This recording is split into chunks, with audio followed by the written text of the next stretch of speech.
after the contract was completed, they were so happy, so much happier with the work that they sent us a nice letter saying how good we were. So what that did for us was that it opened more doors working with other larger companies that we would not have be able to get in without that letter.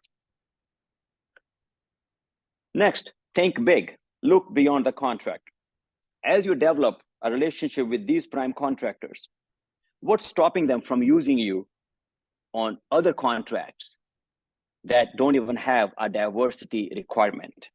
The message for you is to proactively ask for introductions to other decision makers within the company.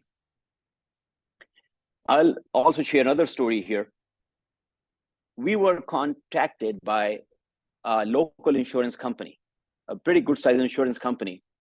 And that insurance company was bidding on a contract with the transit. And the transit had a requirement that they must spend X percentage of money with a DBE certified company. So since we were a certified DBE company, we were part of the contract. I even went in a meeting with an insurance company at this transit office. That transit awarded the contract to the insurance company. As a result, we did business with them for 2 years.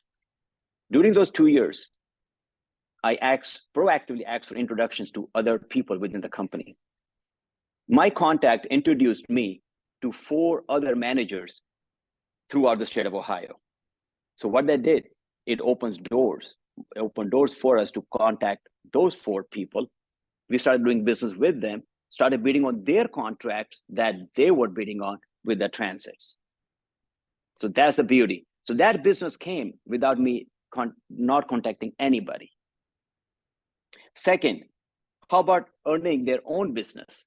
So once we started working with this insurance company, we became their supplier for their internal marketing materials.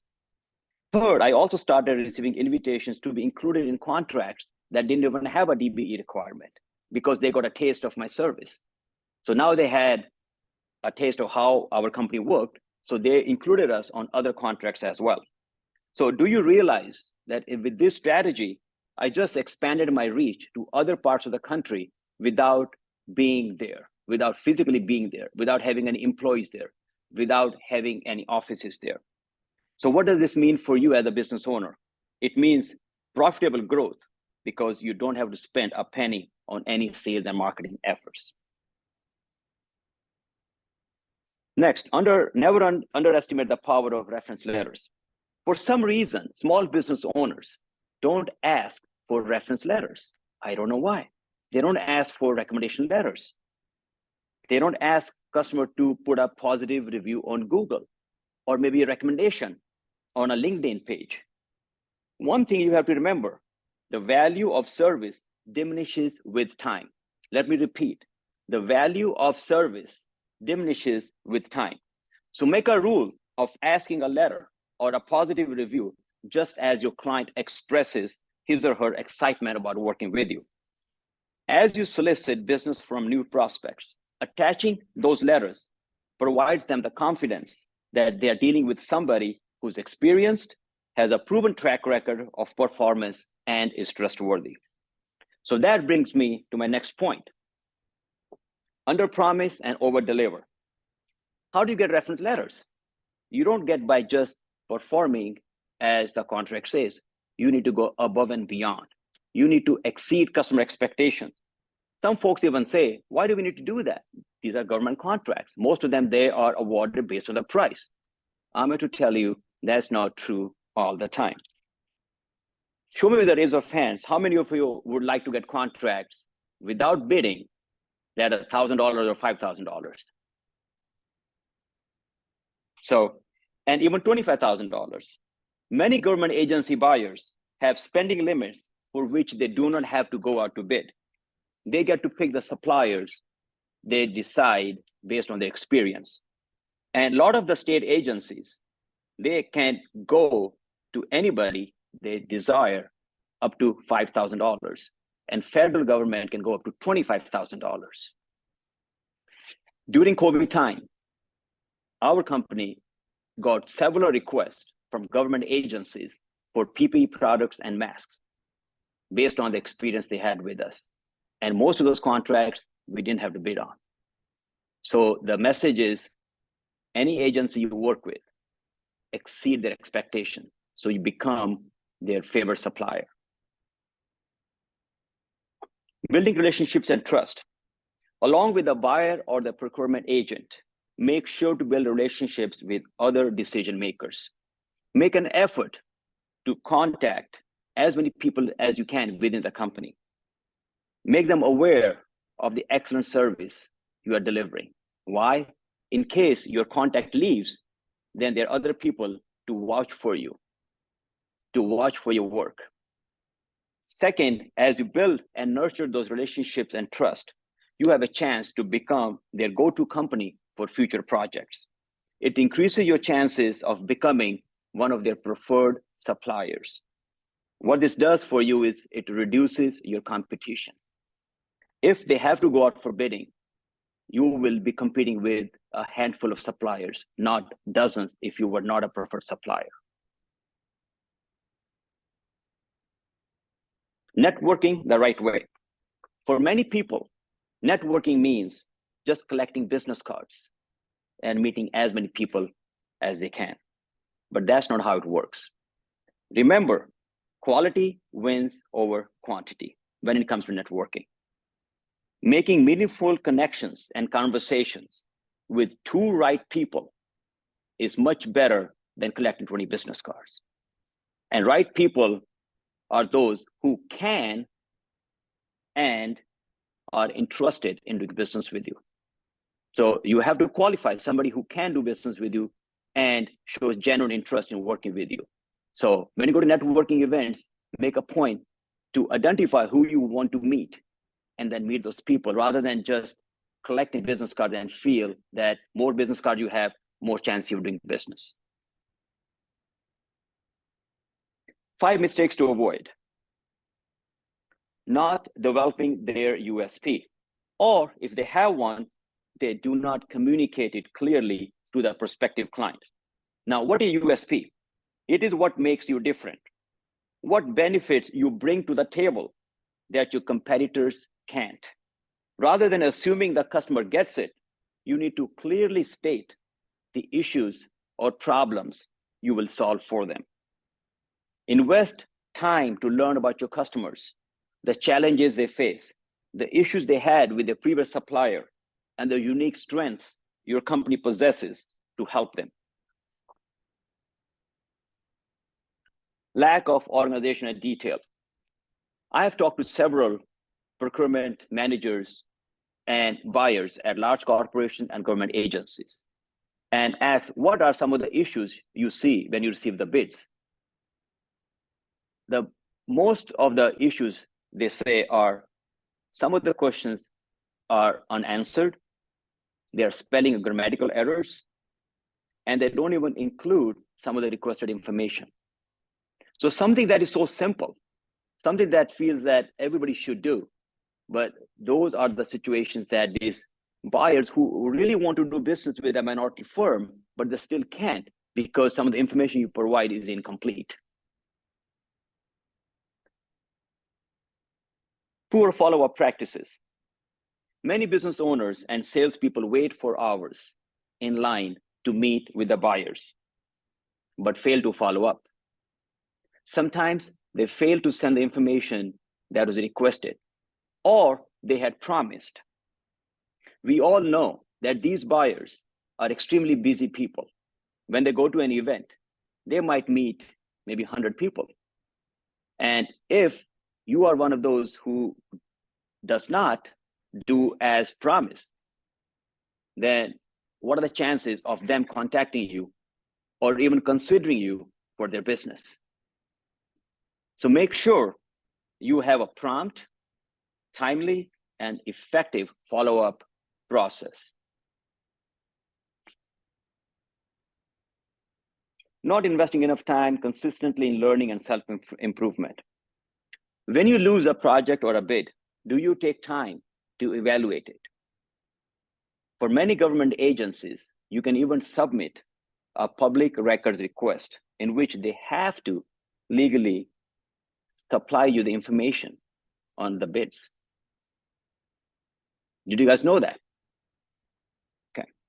So anytime you do not win a contract or a bid, make sure you understand the reasons why you did not.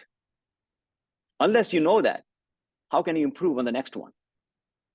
And if you're working with a government agency, they can supply you all the bids, so you know how your competitors bid on it. What were their strengths that got them the contract? And the same thing goes if you win a contract. Learn why you won the contract, the reasons, what are your strengths? So you can work on those strengths to make sure they are even stronger points so nobody can come into your territory. And I'll share my own experience. We were bidding on a contract with a large corporation, and we had done some work for them. So as we were bidding on the contract, we were very confident that we would be the one awarded. And as the results were declared, we did not win that bid. It was very disappointing because this was one company that I was expecting, since they were local. We had done good work with them, but we were not the awarded one. So I went to talk to the buyer. They were nice enough to give me time and explain the reasons why our company was not selected. They had a matrix, and they gave us the whole matrix and where we scored high and where we didn't score enough to be on the top. So I made a point to work on the weaknesses. And in a year from that time, we bid on a much larger contract. It was almost double the size of that company, double the number of employees, and we won that contract. If I did not take time to learn from the mistakes I made in the first one, or work on the weaknesses that did not let me win that contract, I would have never been able to win the second one. So just make a point, rather than just complaining that you didn't win the contract, take some action. Learn why you didn't win the contract and what you need to do that you win next time. Next is overemphasizing your diversity status.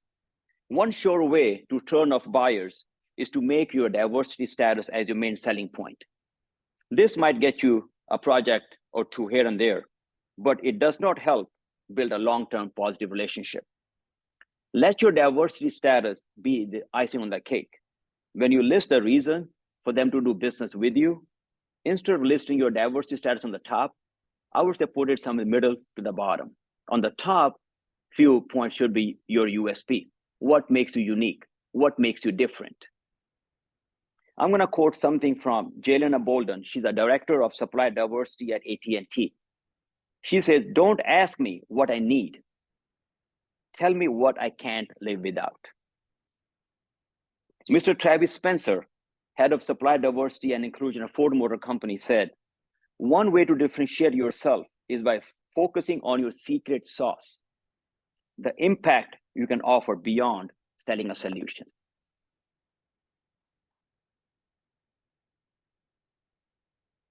What is supply diversity? Supply diversity is a business strategy for incorporating diverse owned businesses into an organization's supply chain and business practices. In other words, how a corporation or a government agency can include you as a diverse supplier into their supplier base. Diverse owned companies are companies that are at least 51% owned and operated by members of ethnic minority groups that are African Americans, Hispanics, Latinos, Asians, and American Indians. Also, women, veterans, and members of LGBTQ community. How to use a diverse status? The most important point is to get certified. Second is to market your certification to the organization you wish to do business with. Third, include them in all your marketing materials, your website, your collateral materials, your business cards, your brochures, your letterheads, anywhere you got a chance, let the world know that you're a certified company. Now, resources available to diverse businesses. Certifications. Let's talk about MBE. The MBE program is designed to assist minority businesses in obtaining state government contracts for goods and services. Benefits of MBE certification is that you get to compete for 15% of the state government's spending budgets in a sheltered bidding process. So last year, state of Ohio exceeded that goal. Their goal was 15%, but I think they went up to 21.78. So they exceeded that goal by 6 to 7%. Now, so here's the link that you can go to the, so Laura will email the presentation to everybody, so you don't have to take notes on the URL. So I will not talk about all the requirements for time's sake, so you can go to that link and see all the requirements that you need to complete to become certified. Next is EDGE. EDGE program is designed to assist socially and economically disadvantaged businesses in obtaining state government contracts. And state of Ohio exceeded that goal as well last year. Next is DBE. The primary goal and objective of the DBE program is to level the playing field by providing DBEs with a fair opportunity to compete for federally funded transportation contracts. This program is offered by ODOT, which is Ohio Department of Transportation, and helps to ensure that there is no discrimination when bidding on ODOT's various highways, transit, and airport projects. Next is SBE. For this program, you need not be a diverse or a women-owned business. SBE is a race or gender-neutral set-aside program that restricts competition for prime contracts on certain federally funded highway construction and design contracts.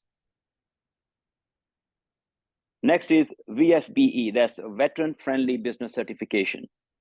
The state of Ohio's Veteran Friendly Business Enterprise Procurement Program provides preferences or bonus points to certified companies to supply the goods or services they need, including eligible construction services. The benefits of VFBE is that even if your bid is 5% higher than the lowest responsible bid, you can still be awarded that contract. Next is the Hub Zone. The Hub Zone program fuels small business growth in historically underutilized business zones with a goal of awarding at least 3% of federal contract dollars to Hub Zone certified companies. Joining the Hub Zone program makes your business eligible to compete for the program set-aside program. And also, they gave a 10% price evaluation preference in full and open contract opportunities. So as you can see, getting certified, whether it's a Hub or SBE or DBE, there are a lot of advantages. As you're competing in the open market, you get preferential treatment.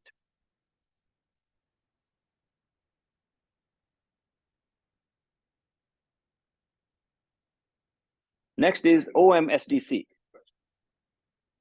Yes. Do any of those overlap that if you get certified for one, it can count for the other? Nope. They're all individual. Yep. And some are by the state government, some are federal government, and as you will see, some are even not even part of the government. They're nonprofits. They are so like this one OMSDC. This one is they certified minority businesses that and provide MBEs with access to procurement opportunity with the corporate America. This one has nothing to do with the government. So if you want to work with corporate world, you want to work in PNC Bank, you want to work with Google, Microsoft, and Eaton Corporation and Citizens Bank, all these larger corporations, they take this certification. So if you work with the government, you don't need this certification, but if you want to work with the private corporations, that's what you need. Next is WBE. This is a state of Ohio program that is designed to assist women-owned businesses in obtaining contracts for goods and services, construction, architecture, engineering, information technology, and professional services. Now, to apply for a WBE certification, you don't have to be 100% women-owned business. So you just have to have a 51% or more ownership. So you have to own it, manage, and control at least 51%. Now, when I ran my business, my wife was 51% owner. So we qualified as a women-owned business. Next is WBENC. Just like OMSDC, this is also not a government certification. If you're a women-owned business and you want to do business with the corporations, then you go for this certification.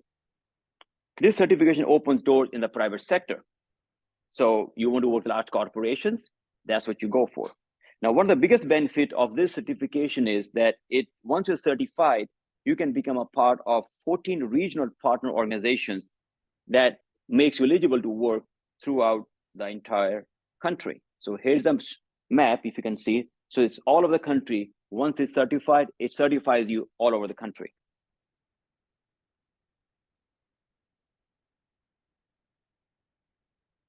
Next, WOSB. This is by the federal government.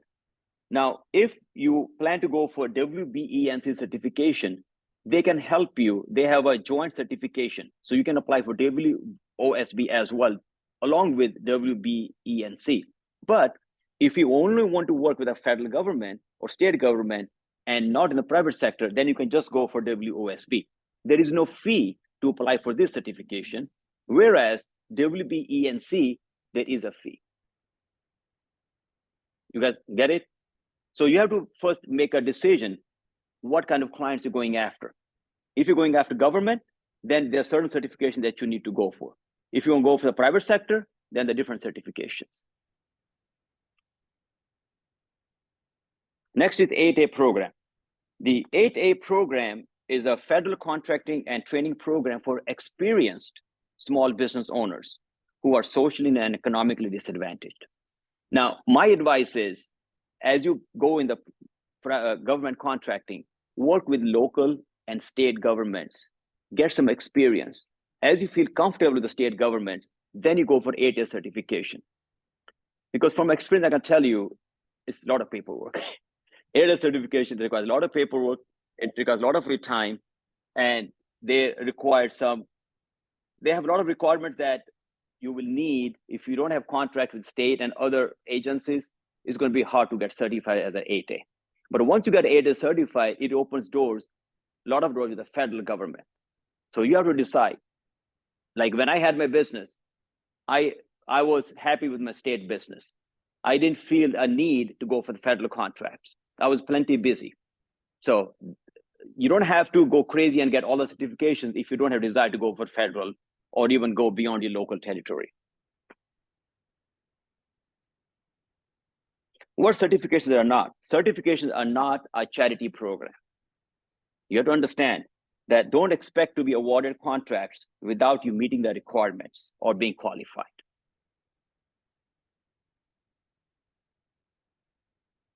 Benefits of certification. Now we are going through the presentation, so for the sake of time, so at the end, please, jot down your questions, and in the end, we will address all the questions you have. So what are the benefits? A new stream of revenue. After you get certified, one of the first benefits you receive is getting listed on the agencies or organizations website. So if you become a member of, let's say, WBENC, they have over 18,000 members. So once you become a member, any member can contact you. They see you. You are in the database. So that gives you exposure to a lot more companies than you can reach out to. One reason women-owned businesses are appealing as partners is that the federal government has historically offered tax incentives to companies that work with women-owned businesses. So you might be wondering why government does this. Why do corporations, they want to do business with a women-owned business? Yes, they have the business reasons, they have other reasons, but they get some assistance from the government if they do so. Access to supply diversity and procurement executives. So like I said, so once you become a member, the other members can see you, you can see them as well. So once you become a member, you can see who are the other certified corporations. If let's say you are sitting here and you want to work with, let's say, Microsoft or Google or any bank, any hospital, any university, you can go to the database, contact the person, the buyer in that list. So you have access to that, which you would not have if you are not certified. Next is networking. Again, certification allows you to network with corporate buyers, decision makers, and supplier diversity coordinators. Who's a supplier diversity coordinator? So there's a corporate officer who's one of the job's duties is to bring in qualified, diverse suppliers to the corporation. Matchmaking events. Corporate members and government agencies sometimes hold events where you can sign up for face-to-face meetings with their representatives. I personally found matchmaking very, very effective, very, very helpful. So when I had my business, I never missed any matchmaking events. What that does is you have 10 to 15 minutes with a representative from the company. That's your time where you can pitch your services, make connections with them. If they are the buyers, great. If they're not the buyers, they can connect you with the buyers within the organization. So once you become certified and you have a chance to do matchmaking, I would highly recommend attending those. Connecting with peers. Many women-owned businesses make the extra effort to work with other women-owned businesses, all dedicated to their growth and success. Marketing tool. Upon certification, like I said earlier, make sure to have the certification logo on every marketing material you have. Make sure you have big on your website. So anybody visiting your website knows that you are a certified company. It adds credibility and trust. Eligibility to exhibit. So once you become a certified company, you get invited to exhibit at different events. As you exhibit, a lot of people who have their own booths or people visiting, they have a chance to talk to you and hopefully do business. So you get a lot more exposure when you are exhibiting at an event. When I had my business, we used to exhibit in Columbus all the time. And that's where we picked up a lot of large corporations as our clients. Name recognition. Now, as you perform, you stand a chance to be nominated and eventually win some award, whether it's local or national. From my own experience, I'll share, we had in 2007, our company won the award as MVDBP award, which is the most valuable diverse business partner with the Cleveland Indians. So we won the award, and let me show you. So this is a picture of on the electronic board. They had 4 companies. There were only 4 companies out of hundreds of companies that they did business with. So we were selected as one of the most valuable companies. And this is me on the field with the trophy. This in 2007. And here's me with the buyer. So this is the person, this is the buyer who nominated me for the award. And here's the big head honcho, Mr. Dolan. So that shows you, as you get the award, you get a lot of recognition. Because of the award, there were some other doors that opened for us. We started working with Colorado Rockies. We got a nice letter from MLB, Major League Baseball. We also got an invitation from the Cleveland Cavaliers to work with them. So once you get any kind of award, any accolade, make sure you market it. Don't keep it hidden. Make sure you advertise it. Let the world know how good you are. Putting together a winning bid or a proposal. So first is right size your company, your operations. We all know pricing is one of the main points that carries a lot of weight in the final decision. Run your business as efficiently as possible. Cut out the fat. Any unnecessary processes, personnel, and expenses, fixed and variable. Keep a tight control on your expenses, regardless of the economy, the business cycle, or the industry. I know somebody who had a business in the first 2 years, did really well, and he went out and bought very expensive car, upgraded all his office furniture, and spent, or I would say wasted a lot of money. Within 5 years, he was done, he was closed. So as you make money, make sure you reinvest into the business or invest it wisely. But keep your operations as tight as possible, because in a lot of these government contracts, yes, you need to have other benefits, but pricing does play a big role. Research the client. Invest time to learn about the client you're bidding on the project for and the challenges that are unique to that company and the industry. Learn from past bids and the bid winners. If you are new to the government contracting, make sure you learn by submitting a public records request. So as you're bidding on a new contract with a new organization, new government agency, learn how the contracts are won. What are the reasons the bidder, who won the contract, why did he win the contract? What were his strengths? Learn from that. Learn about the competitors as much as you can. Next is understand the bid thoroughly. Read the bid packet very carefully and learn about all the requirements. Now, how this is so important, when you get a bid packet, which is 40, 50 page, you have to make sure you read thoroughly. What I used to do was, I had a system. I'm a big believer in highlighters. So I used to have a pink highlighter, a yellow, and a green. So pink highlighter, I used to highlight the points for information that I did not have in my possession, and it would take extra time. Maybe I have to contact my accountant. Maybe I have to contact some other agency or some other company for them to work on it. So that was my pink highlighter. Yellow was for things that would take relatively less time, but not as much as the pink items. And then was the green.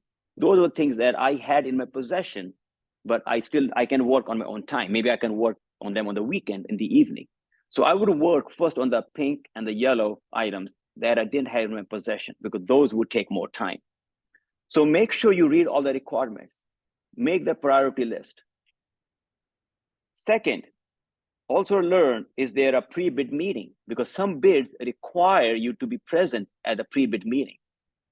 So make sure if there is one, and if there is one, make sure you add to your calendar.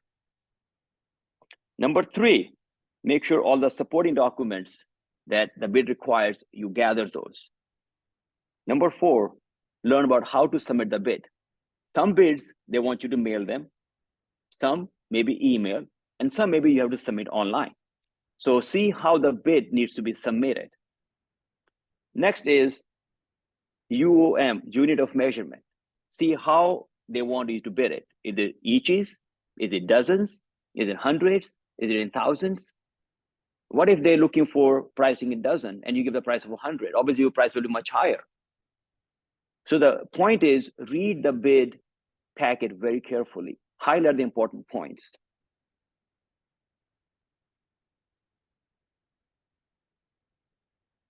Next is answer creatively. When I say creatively, what I mean by that?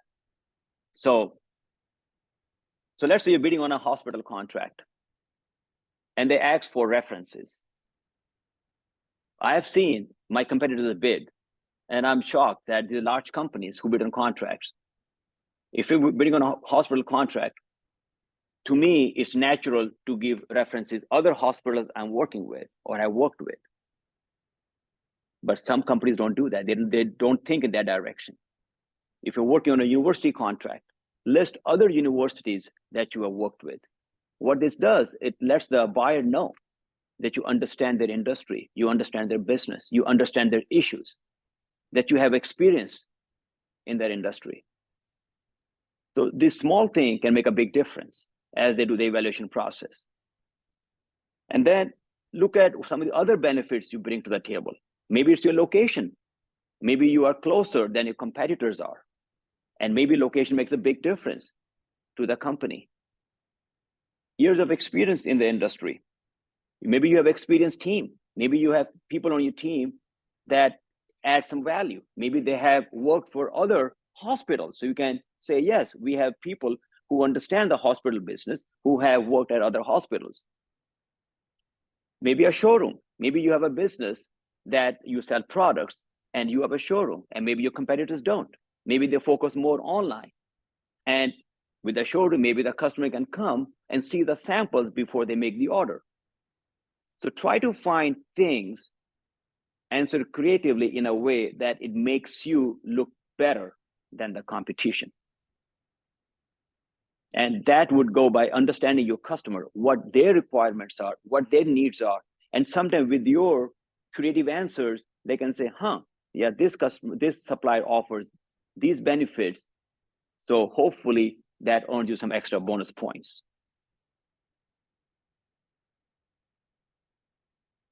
Pay close attention to important timelines. The first timeline is submitting questions. A lot of bid packets, they give you by a certain date, you can submit your questions. So make sure you understand that. If you miss it, you will not be able to submit any questions. The most important date and time. Can you tell me which the most important date is on the bid? Anybody? What's the most important date and time that? They say, the one they say, is the naysay, what do you say? The date, whatever they say the date is. Right, no, but what's the most important date and time that you need to pay attention to? The deadline. That's very important. Now, you might think it's obvious, but I'll tell you, I had a competitor who had a contract for this large corporation for 4 years. When the bid came out for the new bid, he missed the deadline by 10 minutes and his bid was not accepted. You are smiling. You must have heard some people.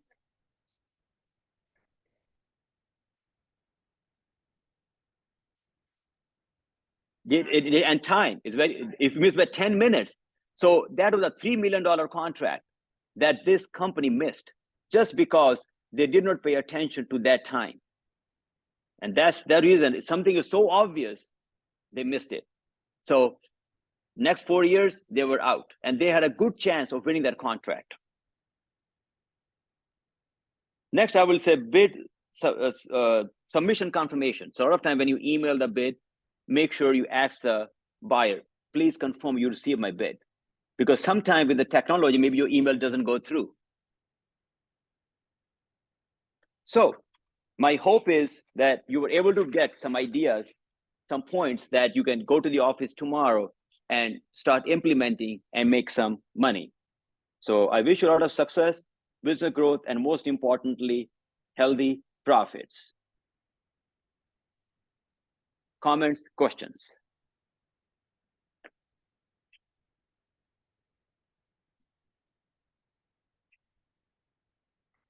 So Laura, any question from online?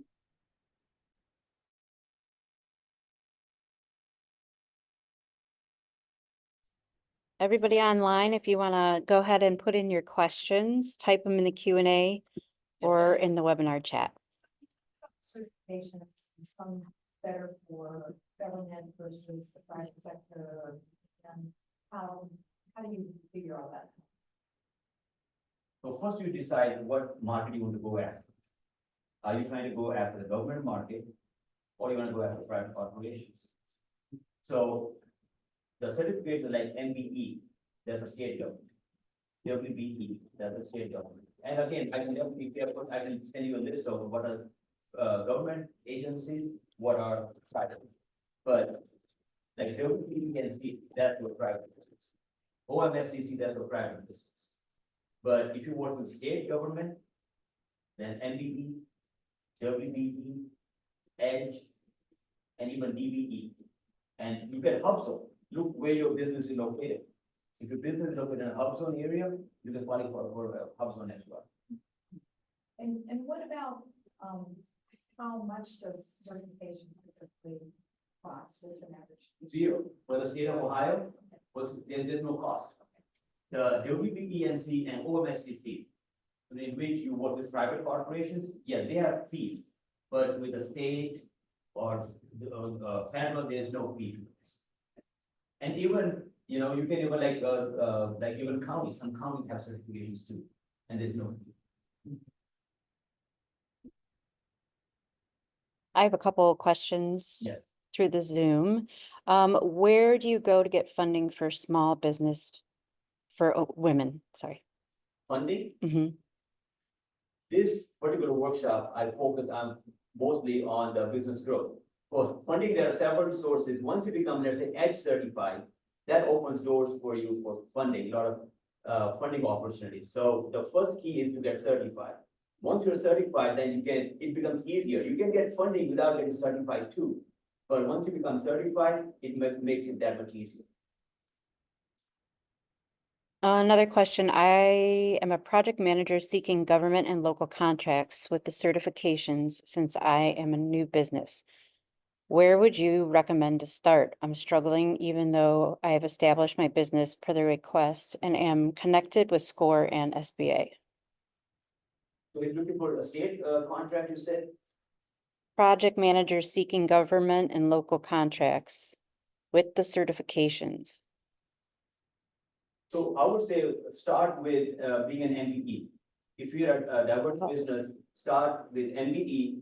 And if you're a regular business, then MBE, WBE, and EDGE. Those three are very, very helpful. Once you become a certain state certified, you can work with the city, county. So a lot of counties have their own certifications, but a lot of counties, they accept state certification as well. So like even if you work with the city of Akron, they would accept MBE from state of Ohio. Yes. I appreciate that you said a mistake is overemphasizing your diversity status. So could you share a little bit about the balance of emphasizing the fact that you do have these certifications, especially the EDGE certification, something like that, versus not overemphasizing? Okay. That's one question. And the second one is about the funding. Could you address just a little bit the difference between a zero interest loan and maybe a grant and some of what that landscape might look like? Thank you. So that's a very important question about how much to emphasize. From my personal experience, I'll tell you, when I'm working with the state government, and we are looking for MBEs or EDGE certified. Yes, you do want to let them know that you are MBE and EDGE certified because that opens the doors for you. But once you are there, once you're meeting with them, then you don't want to expect the contract given to you just because you are MBE or EDGE. That open the door for you, but don't expect them to give you the business, earn that business. That's my thing, because I have talked to buyers and that's what their problem is. They said such and such contractor wants their contract based on just because of certification. And there's somebody else who's more qualified. How can you give the contract to this MBE certified when they're not that experienced? And that MBE is complaining that why do you get the certification for if you cannot give me the contract because of certification? So, it's just a mindset. You have to make sure that you are qualified. You earn the right for the contract. Don't expect it to be given to you just because of your certification. Now, this even goes, that's state government, but with the corporations, it gets even worse because corporations, they don't have to do business with you. Government agencies, they have requirements to do business. But with corporations, when you go in there with a diverse status as a big deal, it's completely turned off.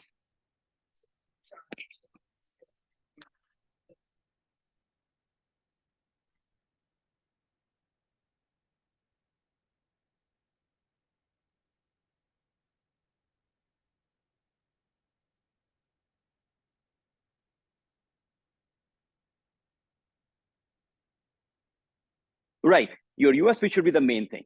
Yeah. The way I always say it, just icing the cake. A lot of times I'll tell you, Gojo right here, Gojo was my client. So they were my client for since '99. So we did business and they had an MBE program. I didn't know. I didn't do any MBE program. I started doing with them. So I think in about maybe 2010, 2012, I got an email from them that let us know your MBE certification, if you are MBE certified or not. So I said, yes, I'm MBE certified.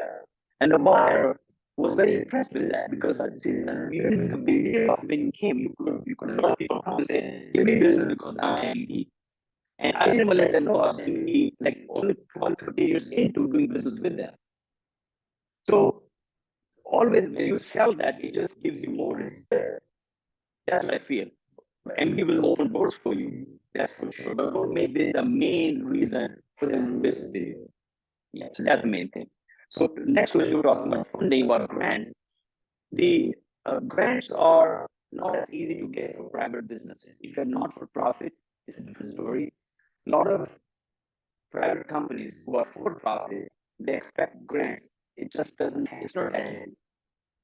Unless you have a really good cause, you have a nonprofit, and the grant, there's so many people looking for grants, but what I've seen and experienced, it's not that easy to get for profit business. But for funding, there are a lot of people funding as a private business.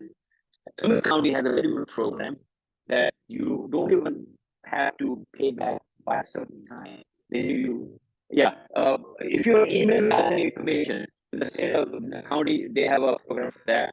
And Huntington Bank just came out with 2 programs to help you with loans, and they're very low interest, and repayment is very easy. So, and then if you get edge certified, then it helps you. So are you edge certified right now in the process? So you will see it will open the doors for you.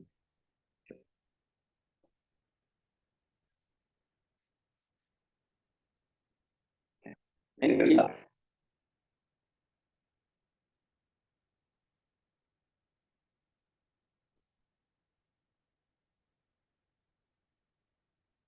Any comments, any questions?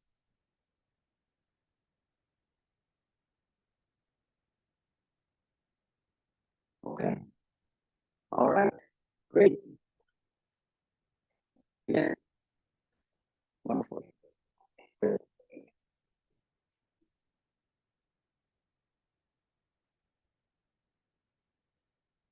Thank you. Thank you.